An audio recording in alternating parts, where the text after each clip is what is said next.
going to read you a quote, and then you have to guess if Trump or Biden said it. Sure. Okay. You cannot go to a 7-Eleven or a Dunkin' Donuts unless you have a slight Indian accent. Who do you think said that, Trump or Biden? Unless you have a what kind of accent? A slight Indian accent. Trump. You cannot go to a 7-Eleven or a Dunkin' Donuts unless you have a slight Indian accent. I'm not joking. The next one is, poor kids are just as bright and just as talented as white kids. Oh, wow. Which one of them said that, you think? Trump. We have this notion that somehow if you're poor, you cannot do it. Poor kids are just as bright and just as talented as white kids. Wealthy kids, black kids, Asian kids. No, I really mean it. Would you be surprised if I told you that both of those Biden said? Very surprised. But prayerfully, he turned a new leaf, and he's a different person today.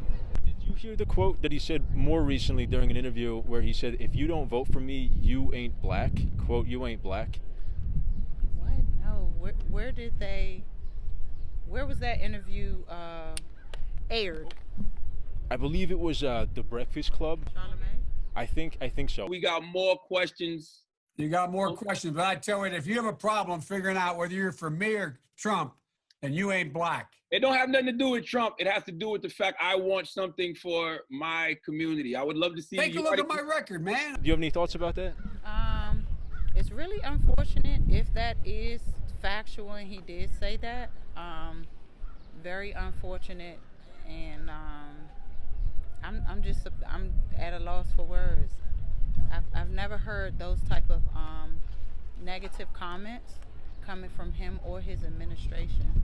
I didn't know that he would even ever be capable of having those views. Why do you think maybe you haven't heard of those comments coming from him? Well, everybody deserves a second chance, and who people may have been 20 years ago, they may not be today. 15, even who people were last week, they may not be today. As an educator, I just believe in giving second and even third chances. So I'm just going to assume that that's possibly why it's not in the media.